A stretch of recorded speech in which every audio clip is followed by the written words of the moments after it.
하나님의 말씀은 마태복음 7장 1절에서 12절입니다. 마태복음 7장 1절 비판을 받지 아니하려거든 비판하지 말라. 너희가 비판하는 그 비판으로 너희가 비판을 받을 것이요 너희가 헤아리는 그 헤아림으로 너희가 헤아림을 받을 것이니라. 어찌하여 형제의 눈 속에 있는 티는 보고 내 눈 속에 있는 들보는 깨닫지 못하느냐. 보라 내 눈 속에 들보가 있는데 어찌하여 형제에게 말하여 나로 내 눈 속에 있는 티를 내게 하나 하느냐.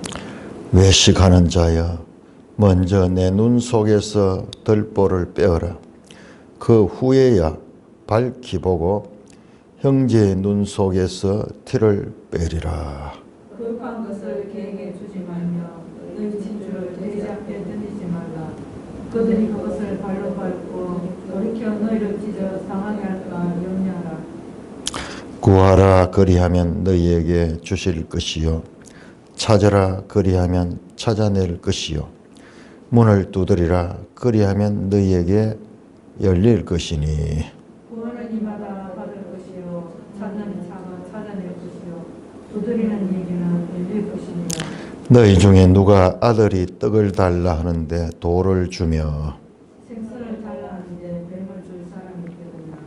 너희가 악한 자라도 좋은 것으로 자식에게 줄 알거든 하물며 하늘에 계신 너희 아버지께서 구하는 자에게 좋은 것으로 주시지 않겠느냐. 그러므로 무엇이든지 남에게 대접을 받고자 하는데도 너희도 남을 대접하라. 이것이 율법이요 선지자니라. 하나님 아버지 은혜를 감사합니다. 이 놀라운 하나님의 말씀의 구조를 보게 하시니 감사를 드립니다. 예수님 이름으로 감사하며 기도드리옵나이다. 아멘. 자, 산상수훈은 5장에서 7장 27절까지입니다. 7장 27절까지 28절 되면 예수께서 이 말씀을 마치심에 이 말씀은 산상수훈 전체를 가리키는 말씀입니다. 그런데 우리가 성경을 볼 때 구조를 아는 것이 가장 어렵고 또한 중요하다고 제가 여러 번 말씀을 드렸습니다. 이 본문의 구조가 어떤 구조를 가지고 있는가. 그런데 이것은 정말 알기가 어려워요. 이거는 성경을 연구를 하지 아니하면 볼 수 없는 거예요. 그래서 하나님은 교회 속에 교사들을 세웠어요.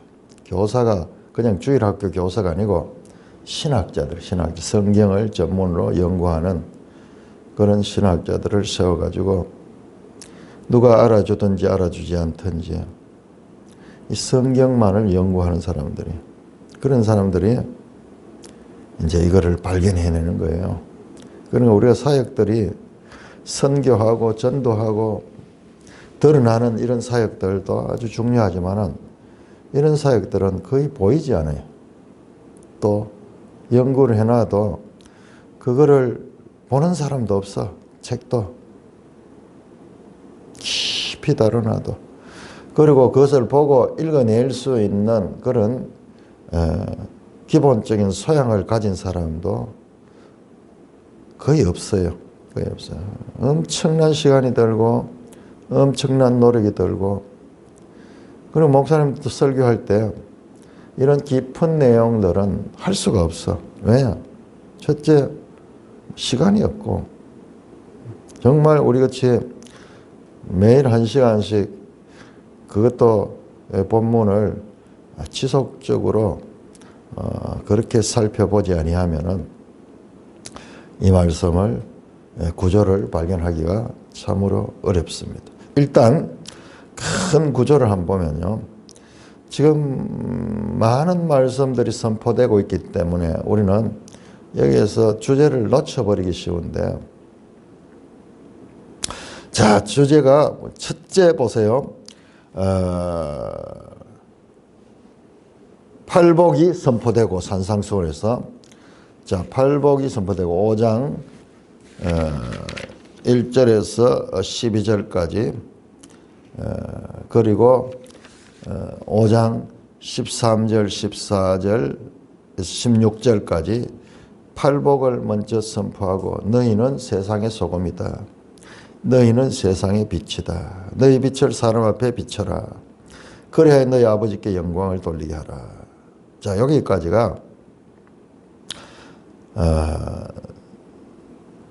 선포가 먼저 나와요. 선포. 예수님이 새로운 마치 모세가 십계명을 먼저 말씀을 했듯이 시내산에서 제일 먼저 선포한 게 십계명이죠. 십계명을 선포했듯이 여기까지가 산상수훈의 서론을 하기보다도요. 이 도입부 들면서 하나님의 이 법을 선포하는 그와 같은 내용이 있고 17절부터는 산상수훈의 내용이에요. 이게 17절부터 뭡니까? 율법이나 선지자를 폐하러 온 것이 아니라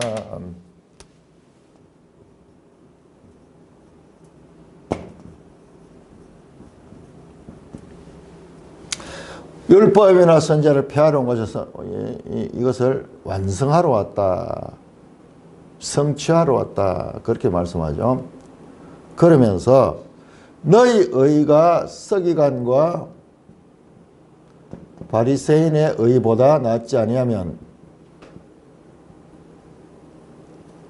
더 나은 의를 가져야 한다. 이 상태로서는 천국에 들어갈 수 없다 그러죠. 들어갈 수 없다. 서기관과 바리새인이 추구하는 것은 율법이나 선지자의 가르침, 즉 구약입니다. 구약 성경. 자, 이건 하나의 관용어예요. 계속 마태복음에서 여러 번 나옵니다.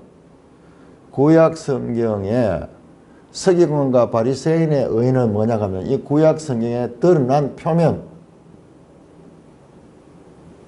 더 나은 의는 뭐냐 그러면 구약 성경에 이게 본질, 이면, 이건 표면이라 그러면은 이면을 하면은 서로 대꾸가 되겠네요. 이면을 말씀하고 있습니다. 자, 그래서 내가 율법이나 선지자를 폐하러 온 줄 생각하지 말라. 폐하러 온 것이 완전하게 왔다. 자, 이렇게 시작이 됐죠. 자, 오늘 본문을 보시면 7장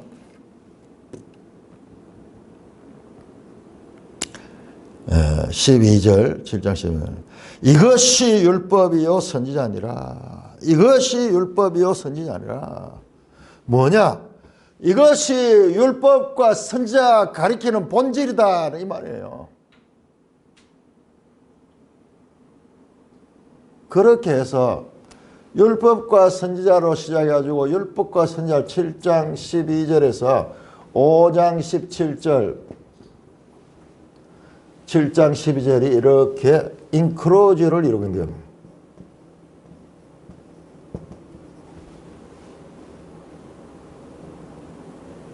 그러면은 서기관과 바리새인의 의와 그보다 더 좋은 의와 인크로즈를 이루는 것이 뭐냐? 이게 6장 33절에 그의 의 앞에서 나왔습니다. 6장 그의 의 너희는 그의 나라와 그의 의를 구하라. 그래야만 이 모든 것을 너에게 더하여 줄 것이다. 자, 서기관과 바리새인보다 더 나은 의가 5장 20절에 나왔습니다. 그 다음에 6장 1절에 이 의 주제가 나옵니다. 너희 의. 그리고 6장 33절에 그의 의다. 너희의 서기관과 바리새인의 의 같은 겁니다. 이거 가지고 되지 않고 그의 의를 구하라. 그의 의가 답이다.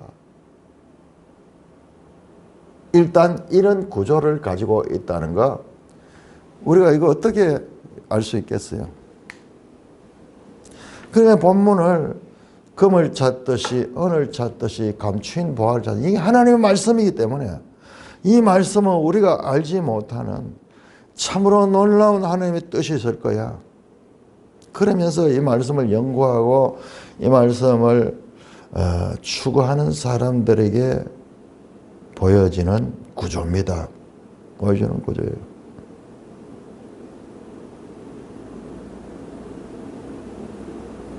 그냥 이 말씀은 제가 어제 말씀드렸듯이 그냥 선포된 말씀을 기록했지만은 목적은 기록에 있는 거예요. 기록.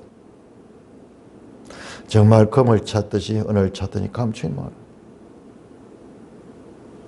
이런 것을 아는 자들은 계속 이 하나님의 말씀에 하나님의 지혜가 담겨 있고 우리 인간으로서 알 수 없는 참으로 놀라운 하나님의 말씀이 그 속에 있다는 것을 알아가게 되는 거예요. 그러면은 말씀에서 떠날 수가 없는 거예요. 계속 그 말씀으로 들어가서 이 말씀이 하나님의 말씀인 것을 알아가게 되는, 깨닫게 되는 거예요. 자, 그래서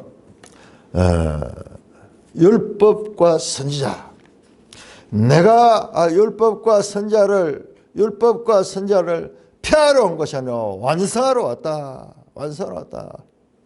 그것이 바로 이것이 7장 12절에 이것이 율법과 선자의 본질이다 라는 말씀으로 단락을 맺고, 그러면 설교가 이어지는 내용들, 자, 좁은 문으로 들어가라, 그 다음에 좋은 나무, 나쁜 나무, 못된 나무, 그 다음에 반석 위에 지은 집과 모래 위에 지은 집이 나오는 세 개의 이 비유가 나오는데, 이것은 에필로그, 이제 책을 다 쓰고 난 다음에 후기를 기록하듯이 그런 구조로, 근데 그 후기가 단순한 후기가 아니고 하나님의 천국 심판 앞에서 두 종류의 사람이 있다는 것을 가르쳐 주는 건데, 자, 이런 구조는 말씀드렸죠. 마태복음에는 다섯 번의 예수님의 제자들을 향한 말씀이 있다고, 마치 모세 토라 오경처럼, 토라처럼 다섯 개 있고, 그리고 그 설교들 끝에 가면 항상 그 하나님 앞에 심판에 대한 말씀이 나오는 구조로 되어 있다는 것입니다. 자, 그런 거는 우리가 이제 확인을 해봐야 되는데, 그러니까 이 말씀을 금을 찾듯이 은을 찾듯이 감추인 보화를 찾듯이 찾지 아니하면은 보지 못해요. 그냥 도덕적이고 윤리적인 그런 설교, 그러고 우리가 선상성을 알았다고 그런 식으로 생각하게 됩니다. 자, 이렇게 먼저 큰 구조를 발견해야 됩니다. 큰 구조를 발견하면은 가장 중요한 건 뭐냐, 이제 7장 11절에 7장 11절. 자, 6장 33절에서 그의 의가 나왔어요. 더 나은 의는 그의 의라고. 그러면은 7장 11절에 나오는 좋은 것, 좋은 것을 주실 것이다. 그의 의를 구하면은 이 모든 것을 너에게 더하시리라. 하나님께서 그 우선순위를 구하는 자에게 하나님께서 이 모든 것을 더하여 주시리라. 공급해 주실 것이다. 여기도 마찬가지야. 좋은 것을 하나님께서 공급해 주실 것이다. 하늘에 계신 너희 아버지께서, 자, 6장 보세요. 6장 32절. 너희 하늘 아버지께서 이 모든 것을 너에게 있어야 할 줄을 아신다. 그런즉 그의 나라와 그의 의를 구하라. 그리하면 이 모든 것을 너에게 더하실 것이다. 너희 하늘 아버지께서, 자, 7장 11절도 하늘에 계신 너희 아버지께서 구하는 자에게 좋은 것을 주시지 않겠느냐. 수사 의문문을 통해 가지고 좋은 것을 반드시 주실 것이다 라는 수사적 강조를 하고 있습니다. 제가 계속 말씀을 드렸죠. 이야, 이게 지금 산상수훈은 우리한테 산상수훈만 보면은 우리에게 그 구약의 율법보다도 더 큰 짐을 우리에게 줍니다. 그리고 제자들에게도 마찬가지예요.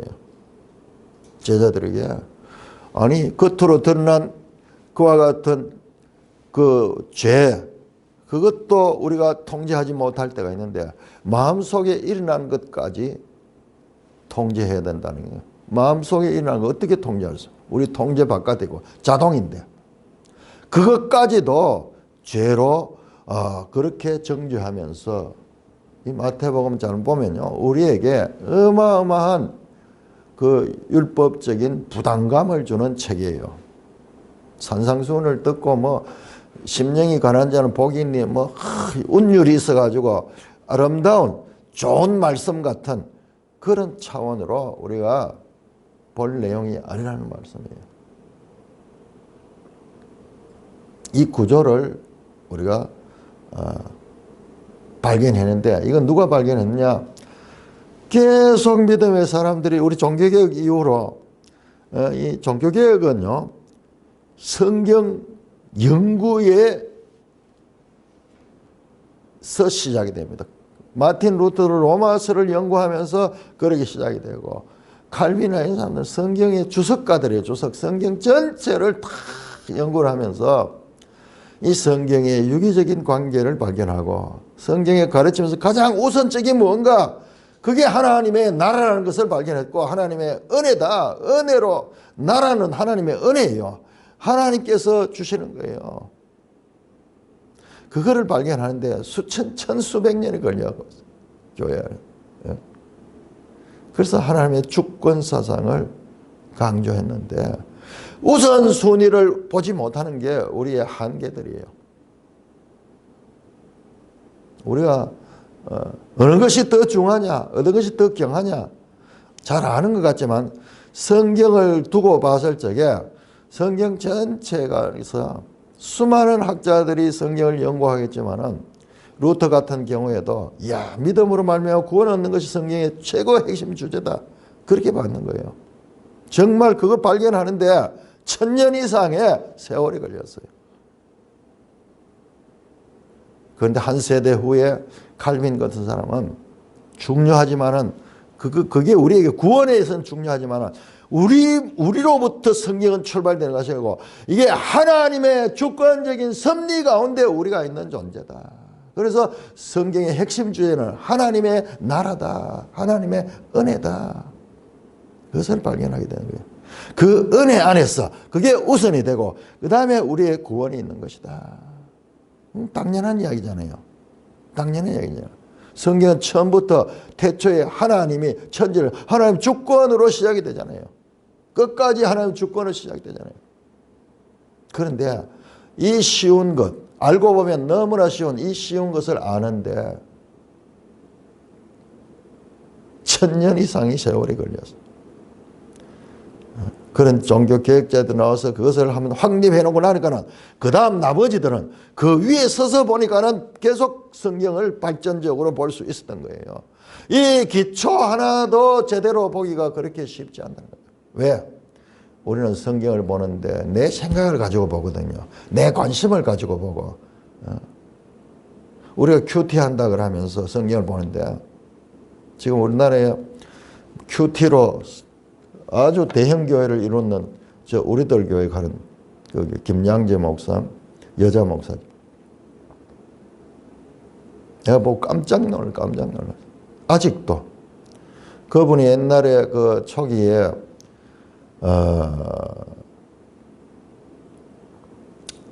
그 목회하기 전에 집사로 있을 적에 간증 테이프가 많이 돌았어요. 그래서 많은 참 이 은혜를 끼치고 그래서 그 테이프를 우리도 들어보기도 하고 그랬었는데 그게 이제 계속 그 가정적으로 그걸 하니까는 사람들이 와서 치유를 받고 뭐 이래가지고 지금 큰 교회를 이뤘어. 큰 교회. 그런데 성경을 보는 방법이 너무나 자기중심적이에요. 전부 내 문제 있는 사람들, 내 문제 중심으로 그렇게 지금도 계속 그런 식으로 하나님 그렇게 역사하기도 해요. 우리가 어릴 적에는 성경을 보면 성경을 제대로 못 깨달아요. 그런데 본문의 뜻과는 관계없는 말씀을 가지고도 내가 은혜를 받습니다. 대부분 다 그래요. 성경을 우리가 언제 본문의 뜻을 제대로 문맥을 따라 제대로 알게 되겠어요. 그래가지고 이제 하나님의 말씀을 깨닫게 되고 뭐 그 안에 이제 이 놀라운 체험이 있고 이러니까 이 말씀을 이제 점점 막 사모하게 되고 알아가게 되고 그러다가 이제 말씀을 말씀대로 바르게 알아가야 되는데 전부 내 문제를 가지고 보니까는 이 성경에 원래 쓰여진 그 뜻을 보는 경우는 참 소수예요. 그 조그만 그것만 보는 것만 해도 자기 체험과 연결되는 그런 것만 발견하는 것만 해도 어마어마한 변화가 있는 거예요. 어마어마하게. 그런데 비하면은 그 이해실 사모하는 어성경은요 차원이 달라요. 성경을 성경대로 보는 거예요. 여러분 큐티가 뭔가? 큐티 하면 사람들이요 성경 본문 읽고 내한테 적용시켜가지고 거기서 문제 해결하고 뭐 이런 식으로 평생을 그 안에서도 벗어나지 못하는 경우가 얼마나 많아요. 그래가지고도 은혜를 많이 받아요. 그래가지고 가는데 그러나 우리가 하나님 앞에 섰을 적에 정말 하나님의 말씀, 하나님이 주신 그 뜻을 제대로 이해하느냐 안 하느냐 그것은 다른 문제예요. 어떤 면에서는 그것조차도 하나님의 말씀조차도 주관적으로 자기 좋은 대로 해서 해야죠. 문제가 뭐예요? 우리 인간의 문제가 그런 거잖아요. 너희 의가 아니다. 너희 의가 아니고 그분의 의, 그분의 바른 말씀, 그분의 뜻을 알아가는 것이 이게 교회고 이게 이제 성도들이 바른 말씀을 알아가는 거예요.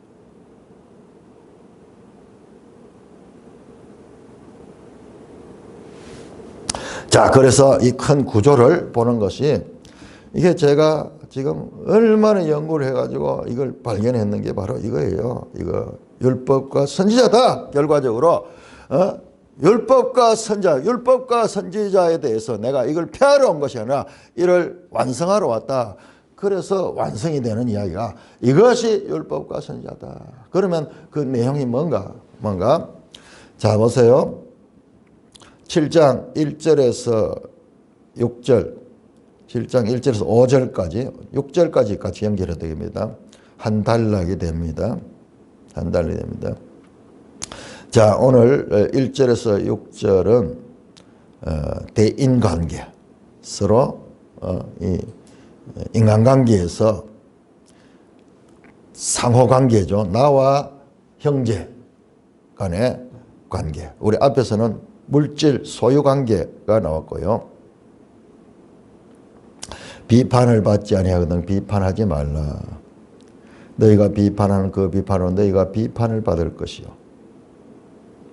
자, 여기서 비판을 받을 것이다.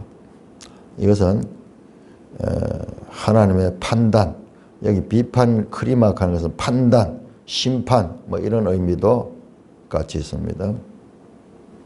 너희가 헤아리는 그 헤아리는 그 메트론, 이것도 역시 같은 의미죠. 비판 또는 헤아림, 서로 꼭 이게 나쁜 뜻만은 아닌데, 우리 비판 그러면 이제 좀 나쁘게 보이죠. 판단이라고 봐버리면은 그렇지 않은데, 작은 헤아리는 것 같은 의미의 다른 표현이죠. 헤아림을 받을 것이다. 수동태로 했죠. 헤아림을 받게 될 것이다. 이거 하나님의 심판, 하나님의 헤아림을 받게 될 것이다. 어찌하여 형제의 눈 속에 있는 티는 보고 내 눈 속에 있는 들보는 깨닫지 못하느냐.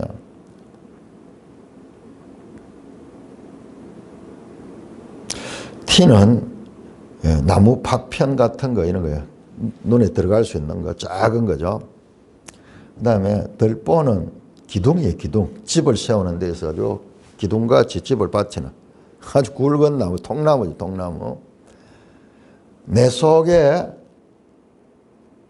통나무가 내 눈에 있는데 남의 눈에 있는 이 티를 뺄 수 있겠느냐. 외식하는 자여. 자, 중요합니다. 외식 아니 히포크라티스, 히포크라티스. 외식하는 자. 이게 누구예요? 서기관과 바리새인이잖아요. 겉만 드러내고 겉만 추구하는 자. 서기관과 바리새인 같은. 먼저 내 눈 속에 들보를 빼어라. 그 후에야 밝히 보고 형제의 눈 속에 티를 빼리라.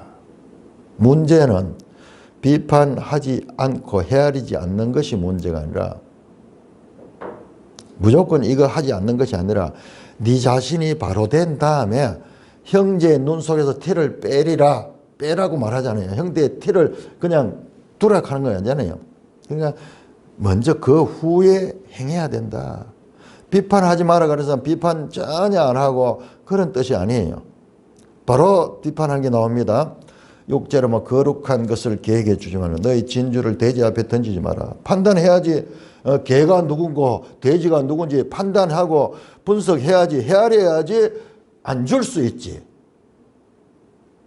그 다음에 예수님께서 뒤에 가면은 23장에서 다시 서기관과 바리새인들을 아주 혹독하게 비판합니다. 혹독하게. 개들아 독사 자식들아 저주를 받을지라. 어떤 상태에서 비판하지 않는 것이 아니라 너희가 변화받지 않는 상태에서 네 속에 있는 들보를 보지 못하면은 눈이 네가 다 가려 있다. 들보가 눈에 있으면 아무것도 안 보이잖아요.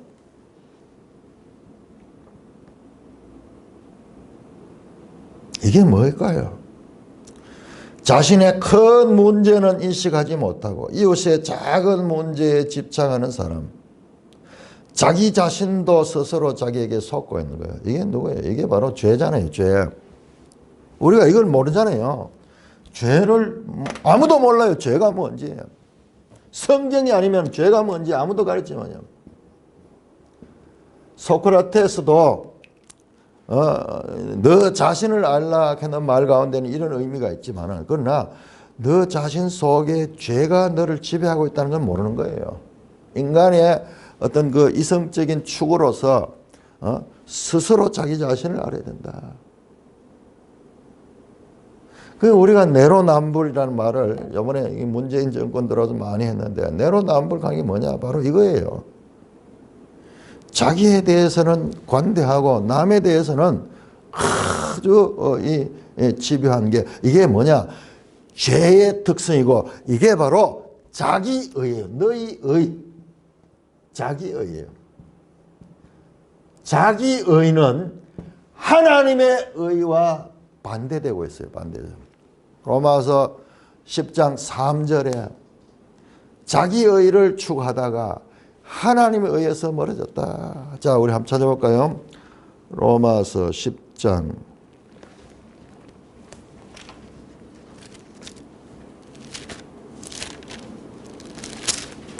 늘 하다 보면은 이 10장 로마 10장을 우리가 찾게 됩니다.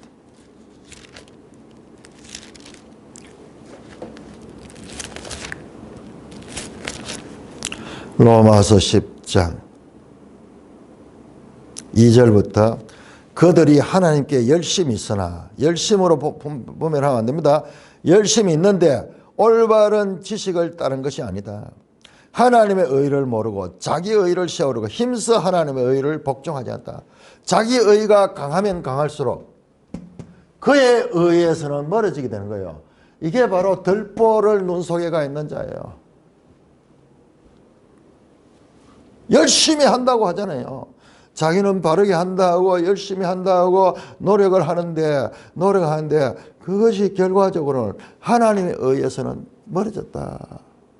이게 추구해야 되는데 이걸 추구하면 할수록 그의 의, 하나님의 의와는 지금 점점 개입이 커지고, 그래서 지금 뭐냐 그러면 이게 지금 로마서 10장에 이스라엘이 하는 말이거든요. 이스라엘을 뜻하는 사람 말인데, 지금 이것이 바로 서기관과 바리새인, 이스라엘의 선생들이에요. 선생들. 그 선생의 그 제자.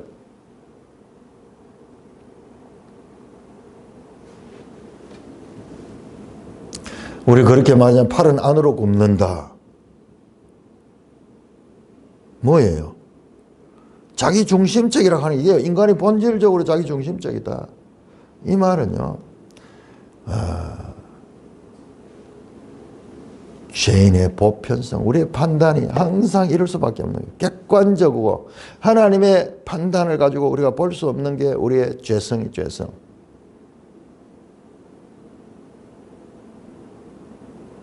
심판하는 자신을 깊이 성찰해야 한다. 그게 뭐냐? 네 눈 속에 들보가 있는데, 성경은 지금 말하고 있지 않습니다. 예수님 그냥 선포하면 안 돼요. 지금 죄가 죄. 우리 죄인들이다. 내가 죄인이면서 남을 판단하니까는 그 판단이 옳게 될 수가 없는 거죠.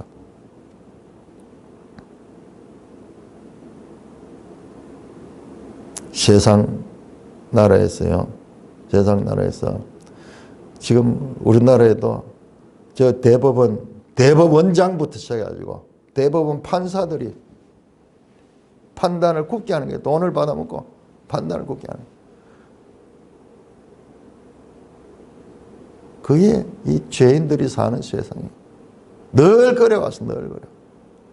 그 가운데 그렇지 않은 사람들이 오히려 더 귀하게 느껴지는 겁니다. 이게 죄인들이 사는 이 세상입니다. 자, 마태복음 23장 한번 볼까요?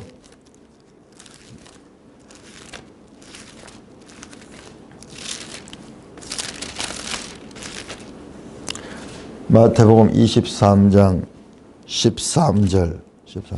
화 있을진저 외식하는 서기관과 바리새인들, 너희는 천국 문을 사람들 앞에서 닫고 너희도 들어가지 않고 들어가는 자도 들어가지 못하게 한다.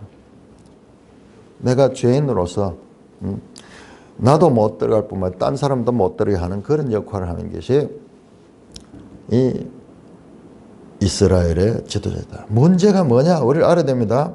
아니 저들이 그러면 과연 누가 구원받을 수 있을까?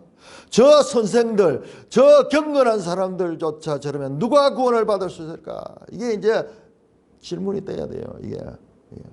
그래서 예수님 말씀하십니다. 이 마태복음에 나옵니다. 마태복음 18장에 나옵니다. 사람으로는 할 수 없으되 하나님으로는 할 수 있다.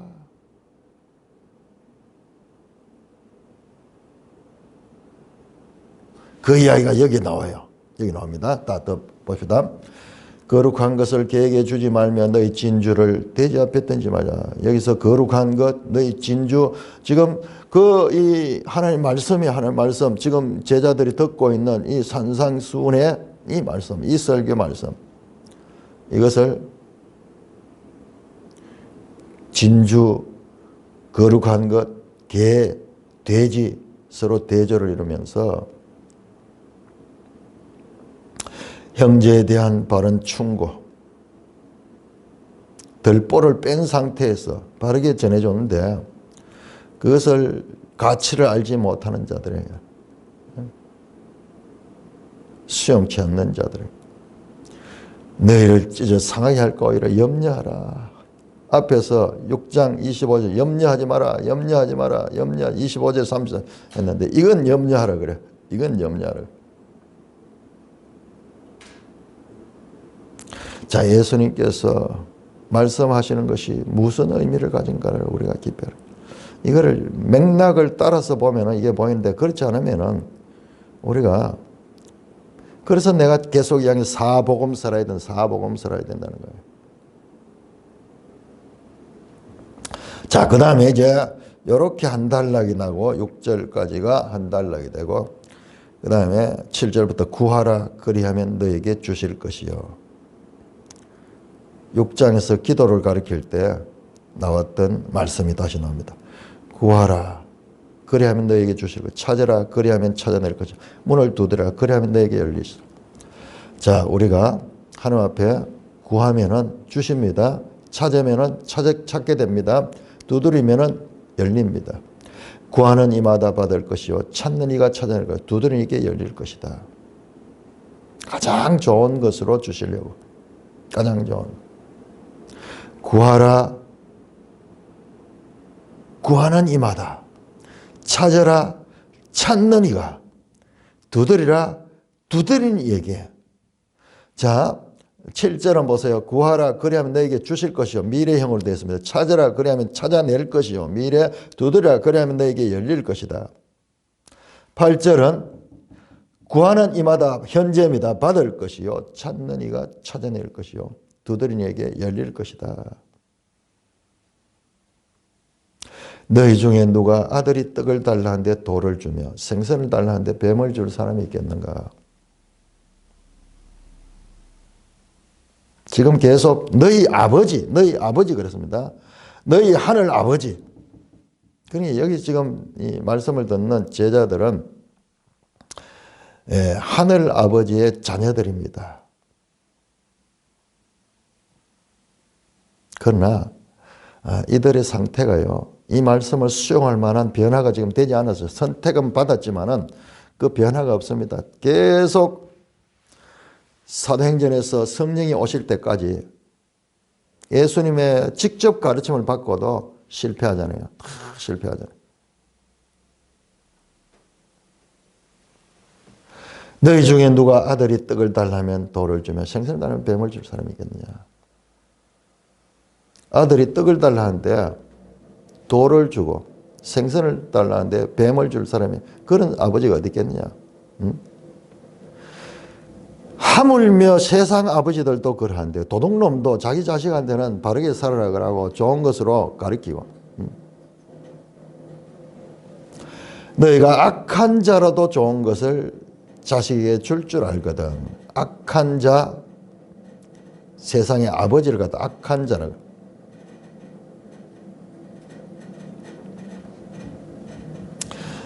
이것은요, 뜻을 잘 알아야 됩니다. 악한 자, 죄인들이에요. 죄인들이 나오는 것은요, 선을 행한다 하면서도 악을 행하는 자기 이기주의. 이 죄라는 것이 얼마나 무서운 것인지, 이 죄를 가지고 우리가 죄를 제대로 알아보면요, 우리가 죄의 사람인 것을 알게 돼요. 선한 일을 하는데도 불구하고 자기 의가 그 속에 있어. 어떻게 보면 알 수 있느냐 그러면, 실컷 교회 봉사하고 선한 일 많이 해놓고 나중에 사람들이 알아주지 않으면 섭섭해하는 그런 마음이 드는 걸 보면요, 그조차도, 선한 일조차도, 봉사조차도 그 속에는 자기의가 있는 것이 우리의 죄성이에요. 그럼 우리 사람들 드러난 행동 보고 지나치게 그 사람을 높이 평가해서 안 됩니다.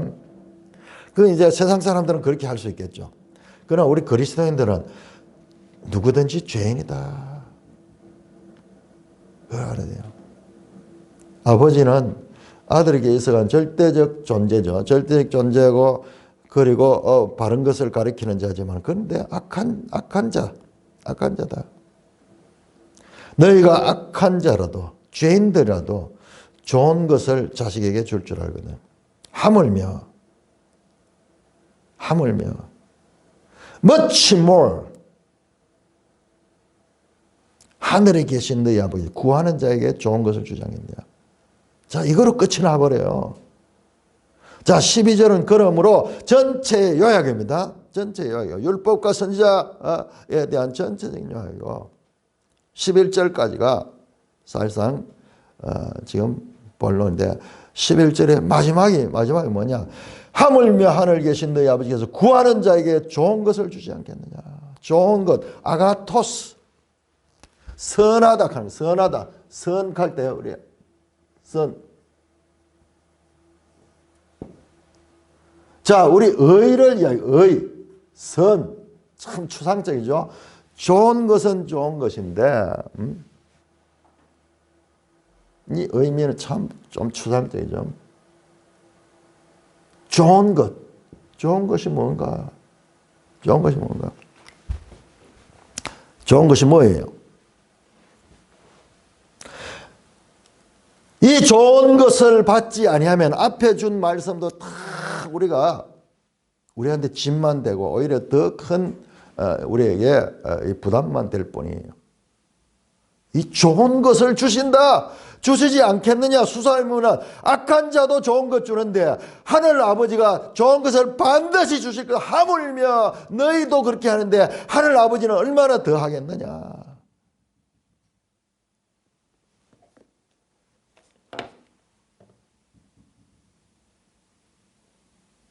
자, 7절에서 11절은 자 6장 25절과 34절. 자, 그러니까 이게 금을 찾듯이 은을 찾듯이 감추인 보화를 찾듯이 성경을 찾아야 된다. 자, 처음부터 모든 사람이 이렇게 하는 거 아니에요. 그러나 우리 하나님의 성도들은 이 말씀을 깊이 봐야지. 자, 6장 25절에서 34절의 내용도 염려하지 마라. 하나님께서 돌보시고 공급해 주신다. 그런 면에서는 지금 보세요. 구하라. 그리하면은 하나님께서 구하는 대로 주실 것이고 그리고 하나님께서 공급해 주신다. 같은 주제를 가지고 있어요. 하나님의 높은 요구가 나오는 내용 속에 두 본문이 끼어들어서 독자들로 하여금 하나님이 제공하시는 은혜를 잊지 않도록 한다. 하나님이 하신다. 하나님이 주신다. 하나님이 공급하신다. 넓은 문맥에서 보면 7장 7절과 11절은 6장 25절과 34절과 하늘 아버지를 강조하는 것으로 짝을 이루고 있다. 희미하게 이걸 봤어요. 우리 보통 이게 암송 많이 하잖아요. 이거 그 나라와 그 을을 구하라. 이 모든 것을 더하리라. 그런데 이게 지금 강조가 되는 강조. 그래서 이 지금 7장 7절에서 11절과 서로 짝을 이루면서 우리가 수미상관만 많이 봤죠. 처음과 끝에 수미상관만 많이 봤는데 그 중간 안에도 그런 게 있을 수 있어. 이 부분은 어떤 규칙을 가했는지는 아직까지 잘 모르겠어요. 잠깐 읽으면서 그런 느낌은 가지고 있었어.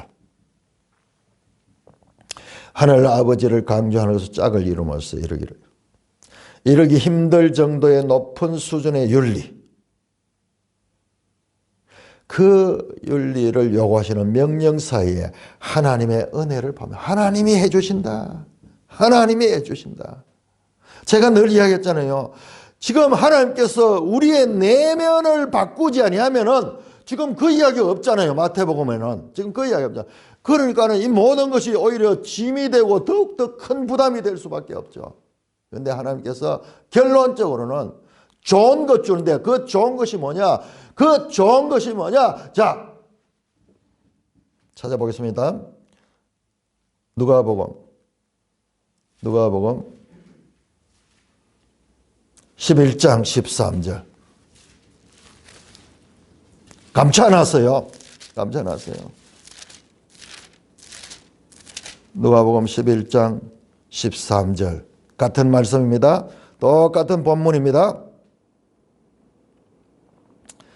9절부터 볼까요? 내가 너에게 이르노니 구하라 그리하면 너에게 주실 것이요 찾으라 그러면 찾아낼 것이요 문을 두드라 그리하면 너에게 열릴 것이요 구하는 이마다 받을 것이요 찾는 이가 찾아낼 것이요 두드리는 이에게 열릴 것이나 너희 중에 아버지 된 자들 누가 아들이 생선을 달라면 생선 대신 뱀을 주며 알을 달라는데 정갈을 주겠느냐. 너희가 악한 자라도 좋은 것을 자식에게 주라.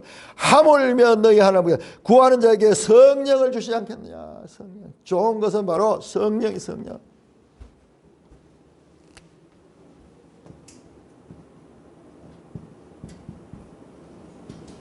성령이 가장 좋은 거죠. 아버지께서 주시는 선물 중에서 가장 좋은 거. 이 성령의 선물을 받지 아니하면은 하나님의 말씀을 듣고 있는 제자들도 무능력합니다. 오히려 더 심만까지 무슨 말씀하시는지 도무지 알아듣지를 못해. 이 좋은 것이 공적으로 내려오는 때가 바로 사도행전 2장 5순절. 여러분 한번 보세요. 복음서 마지막까지 제자들의 모습은 참으로 스승의 가르침과는 너무나 동떨어진 그런 모습을 보이잖아요. 대표적으로 베드로 같은 사람은 내가 죽는 데까지 따라가겠다고 그렇게 자기 의를 가지고 그렇게 호언장담했지만은 예수님이 돌아가실 때 그 자리를 피하고 도망가면서 통곡하는, 마음은 원이로 돼 생각은 그렇게 하고 싶은데 몸이 따라주지 못하는 그와 같은 한계를 보며 통곡하는 죄인의 모습을 보여주는데, 그 베드로가 어떻게 변화된다. 이 좋은 것 성령을 받고 사도행전 2장부터 시작해서 하나님의 말씀을 설교를 하는데 놀랍고, 그 생애 전체가 예수님의 그 삶을 그대로 따라가면서 예수님이 가신 길을 가게 되는 것이 바로 이 좋은 것을 받고 나는데, 이 좋은 것, 반드시 주시는 그 좋은 것, 이 좋은 것이 무언가를 모르면은 이 말씀이요 깨달아지지 못합니다.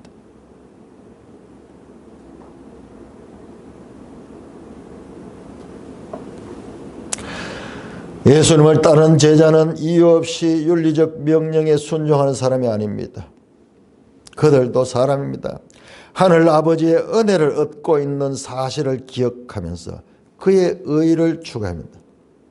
서기관과 바리새인의 의보다도 더 나은 의가 바로 그의 의고, 그것이 바로 좋은 것이고 그것이 바로 성령인 것입니다.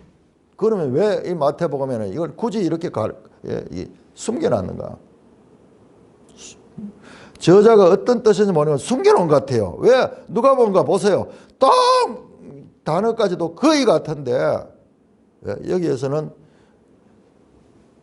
좋은 것이 성령을 주신다.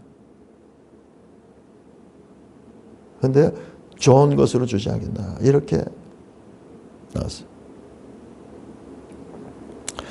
오직 성령의 내주함으로만 서기관과 바리새인의 외모적 의를 초월하는 내면적으로부터 마음으로부터는 의가 생성될 수 있다. 바로 이거예요.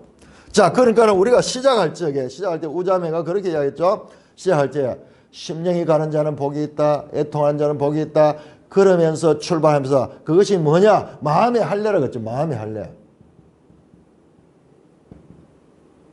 마음의 할례가 뭐예요? 마음의 할례가 성령이죠. 성령 내주잖아. 성령 내주.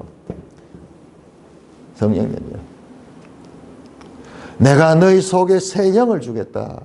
에스겔서, 그리고 신명기 30장에서도 너희가 아직까지 이와 같은 깨닫는 마음과 듣는 귀와 보는 눈은 가지지 못했다. 그러나 30장 6절에서는 내가 너희 속에 이와 같이 성령을 주시겠다. 자, 신명기 30장 6절 우리 한번 볼까요?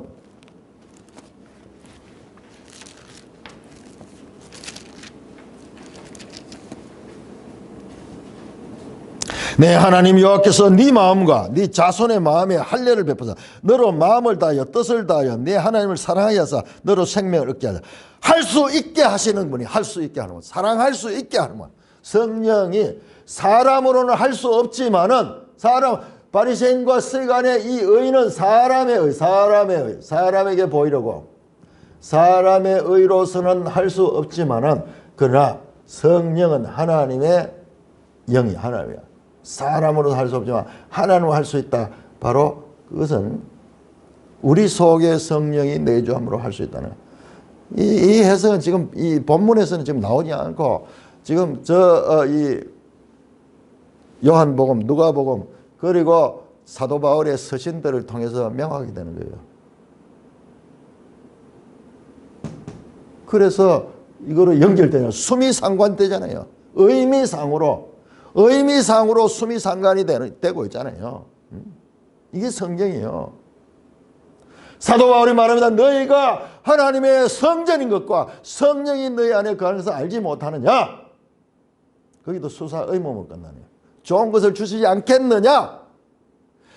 성령이 너희 안에 것을 너희가 알지 못하느냐. 강조 예수님의 강조, 바울 사도의 강조.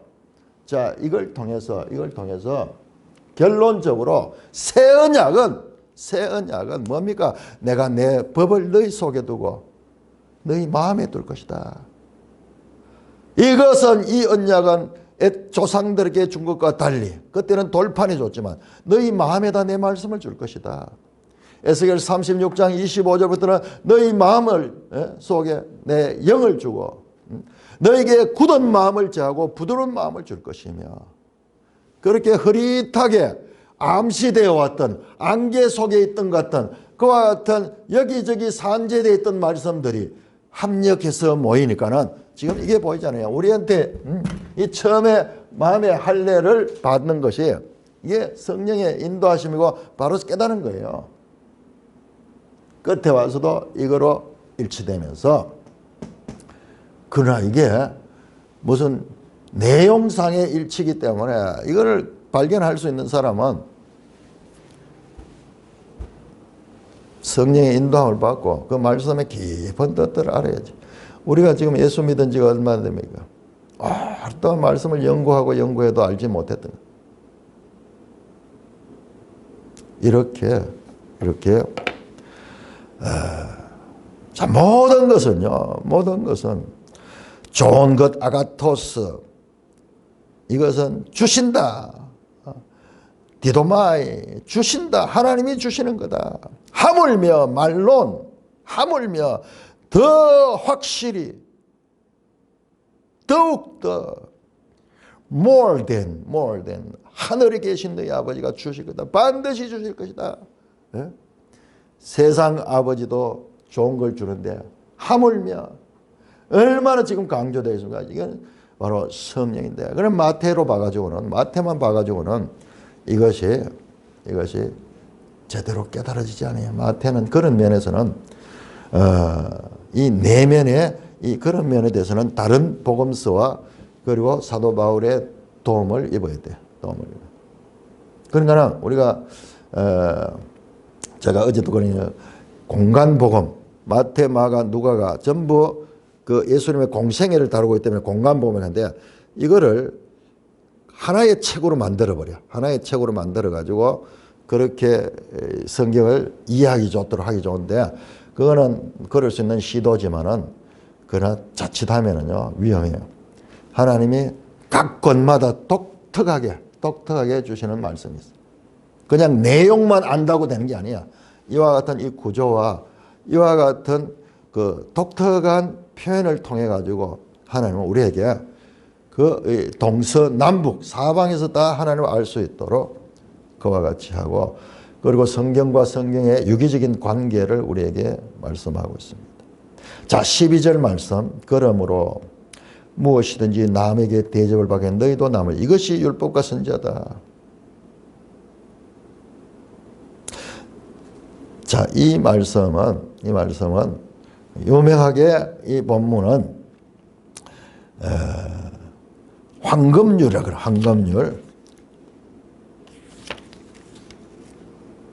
황금률이라고 하는 그 말씀입니다. 골든 룰. 왜 그러냐? 로마 황제가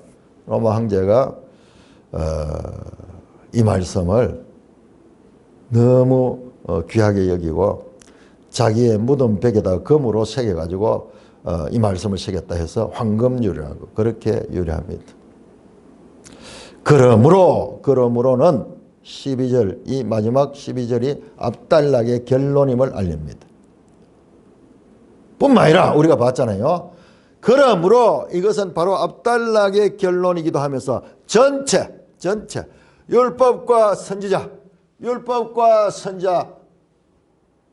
산상수훈 전체에 대한 결론이기도 합니다. 12절은 엄밀하게 보면 7장 1절에서 11절은 하나님의 제자들 관계에 초점을 맞춘 본문인데 12절은 제자들과 이웃의 관계를 다루기 때문에 상호간의 연결이 어떤 면에서는 부자연스럽습니다.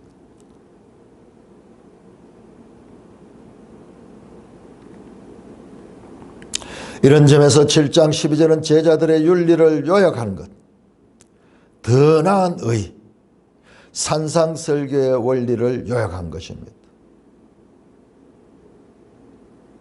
이것이 율법이요 선지자다. 호토스 가르 에스틴 호 노모스 카이 호이 프로페타이. 이 말은 성경이 요구하는 본질을 성취하는 행위와 방식이라고 할 수 있습니다. 이것이 율법과 선지자의 본질이라고 번역할 수 있습니다. 이웃사랑은 남에게 대접받고 싶은 대로 대접하는 것으로 표현됩니다. 12절의 황금률은 하나님의 긍휼, 하나님은 긍휼의 아버지로서 자녀의 필요를 채워주시기 때문에 제자는 필요한 것을 하나님께 구하고 이웃에 대해서 요구하지 않는 사랑을 베풀어야 하는 것을 말합니다. 황금률은 하나님 나라의 의를 실천하는 목표가 바로 이웃사랑임을 가르칩니다. 이웃사랑의 모범은 예수 그리스도입니다. 율법 선지자는 궁극적으로